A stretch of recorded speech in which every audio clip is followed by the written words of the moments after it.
Boa noite, pessoal. Espero que todos estejam bem. Hoje eu vou estar apresentando meu relato de experiência que tem como título Jogos no Ensino da Matemática, Reflexões sobre uma Prática Pedagógica. Meu nome é Vinícius, estudo no campus de Hortolândia, faço licenciatura em Matemática, estou indo para o sexto semestre agora e a professora que me orientou foi a professora Ana Paula, aqui do campus. A atividade surgiu através do PIBID, né, que todo mundo aqui do campo já conhece, né, financiado pela CAPES. O projeto começou, a atividade que eu vou apresentar no meu relato de experiência aconteceu no segundo semestre de 2018, que foi justamente quando iniciou o PIBID aqui no campo de Hortolândia. A escola onde eu pude participar foi no Edi Madalena, né? E a atividade que eu vou estar falando para vocês aconteceu com os alunos da terceira série do ensino médio. A professora que a gente acompanhava, né, a professora supervisora é a professora Karina, e as professoras coordenadoras do PIBID naquela época eram as professoras Kênia e Flávia aqui do campus de Hortolândia, do IF. Né, a proposta da atividade. A, a atividade surgiu através do que a professora Kenny e a professora Flávia, né, coordenadoras do projeto aqui no campus, proporam que a gente trabalhasse um conceito em defasagem dos alunos. E a partir daí, a professora Karina trouxe esse conteúdo, né, que os alunos tinham bastante dificuldade, que eram as frações. Né? Então, a gente pensou, enquanto um grupo, de produzir uma atividade que envolvesse esse conteúdo de frações. Né? A ideia surgiu da Raíssa e da Isabela, que eram duas alunas que faziam parte do projeto do PIBID, e a partir daí, como um grupo, a gente foi melhorando e pensando em outros aspectos da atividade. Aí a gente criou o boliche de frações, que era um jogo de boliche que envolvia as operações básicas com números fracionários.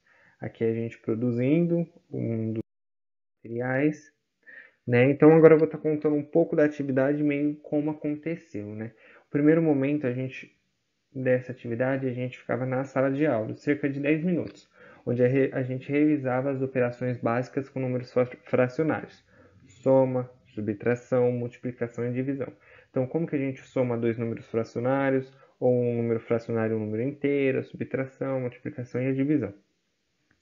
A partir daí desses conceitos revisados, porque os alunos já sabiam, né? Eles só tinham algumas dificuldades. A gente dividiu os grupos, a sala em 6 grupos, né? 6 equipes. E a partir daí a gente explicou as regras, né? Que eu vou explicar posteriormente. Então, cada jogador de cada equipe recebia uma tabela, essa menor, a tabela para cada jogador, e a equipe recebia uma tabela maior. Então, por exemplo, como eram 6 equipes, uma equipe só ia enfrentar a outra. Então, uma ia enfrentar a outra. Aí a gente separava por cores, por exemplo, verde e azul, rosa em uma equipe, rosa contra o azul em outra, e assim sucessivamente. Então, a partir desse momento da sala de aula, a gente ia para esse segundo momento que era na quadra, né? Como vocês podem ver nas fotos, nas imagens, era como se fossem 3 pistas. Em cada pista ficava duas equipes que elas iam se enfrentar, né? Então, por isso que eu falei das cores diferentes, né, para cada equipe. E aí, por exemplo, na pista 1 tinha uma equipe da cor rosa e azul. Então, um aluno da equipe rosa jogava, verificava quais pinos derrubou. A partir daí, a outra equipe, né, dessa mesma pista jogava. E assim sucessivamente até irem todos os alunos. Cada pista, né, não tinha relação com a outra. Então, na verdade, a pista 1 só ia ser aquelas duas equipes se enfrentando. E todos os boliches todos os pinos eram enumerados. Então, por exemplo, o aluno derrubou o pino 1, 2 e 4, então o que ele teria que fazer? Somar as frações que correspondiam a esses números, que existia uma tabela, uma cartolina. Então ele teria que somar 2 terços menos 6 décimos mais 2 e verificar qual era a fração resultante e assim por diante. Os alunos teriam essa primeira rodada, na segunda rodada existia outra cartolina com outras frações, então cada um podia jogar 2 vezes. E se o aluno não acertasse, ele teria que tentar até acertar pelo menos um. Então aqui são os alunos fazendo as contas, tudo mais, olhando a tabela. E assim que eles faziam as somas, eles tinham que tirar uma carta. E essa carta justamente ia trabalhar os conceitos de multiplicação e divisão.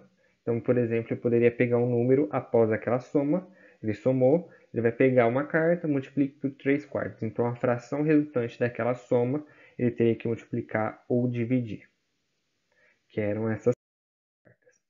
Aqui são os alunos colocando nas tabelas, fazendo as contas. E nesse terceiro momento, a gente deu a oportunidade dos alunos terminarem os cálculos em casa e trazerem as fichas na próxima aula. Porque os alunos tinham feito as 2 rodadas, só que eles não conseguiram terminar os cálculos na aula.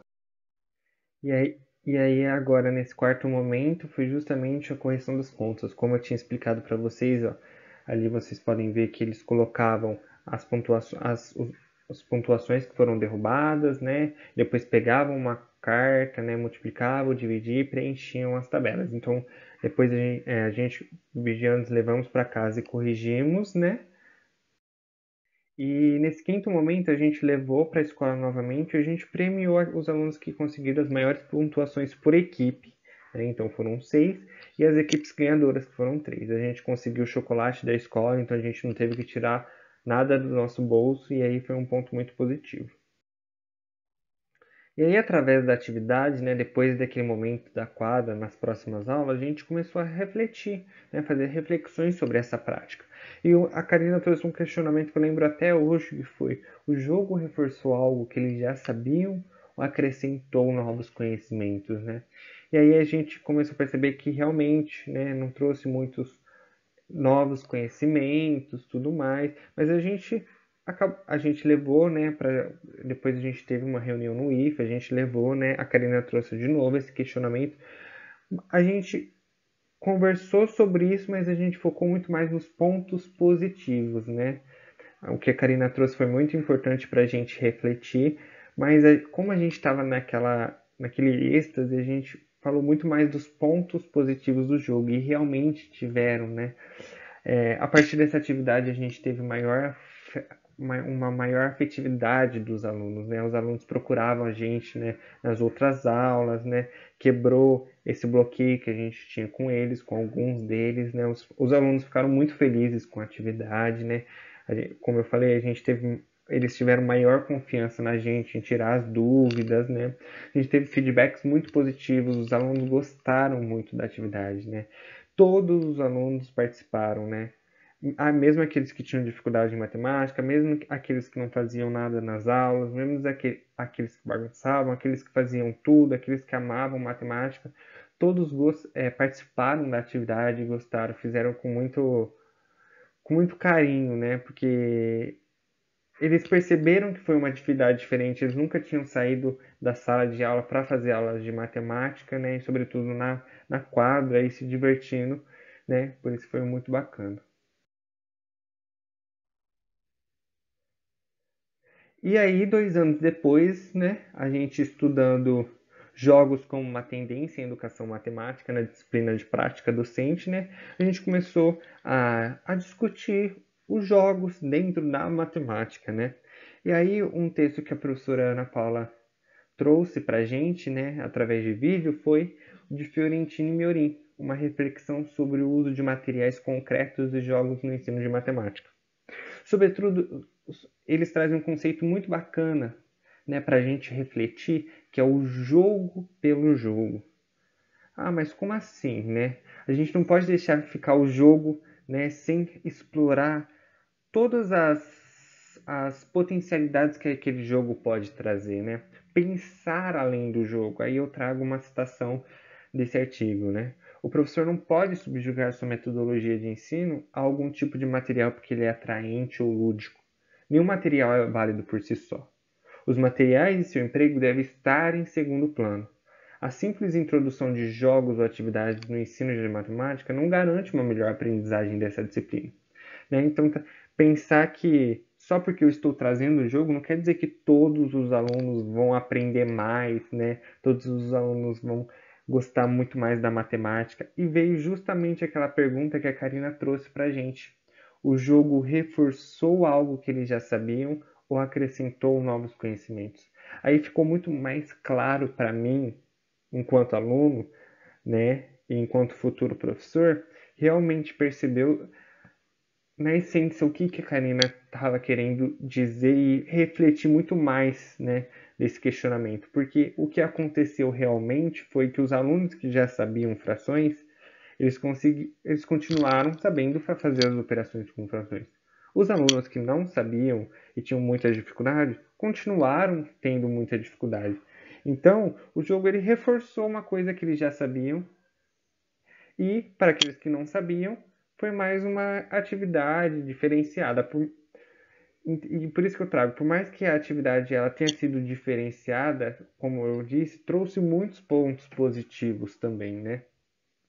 E a partir, como eu falei, eu pude ter um olhar mais distante, menos fora daquele calor do momento, porque era a nossa primeira atividade do PIBID, a nossa primeira atividade enquanto uma atividade de docência e tudo mais. E aí eu, juntamente com a professora Ana Paula, a gente começou a estudar e a gente começou a perceber as possibilidades desse jogo, né? Sobretudo de aproveitar o potencial do jogo para extrapolar o conceito de frações e, através disso, contextualizar, né, esse conteúdo para fazer mais sentido para os alunos. Então, trazer situações do cotidiano dos alunos, por exemplo, dar significado para os números, né? O que significa um terço? Né? O que significa esse 1/3? É uma parte de um todo. Talvez um terço de um bolo significa uma parte de 3 que foram divididas de um bolo, ou meio a metade de um bolo. E por conta disso, aprender fração fará mais sentido aos alunos.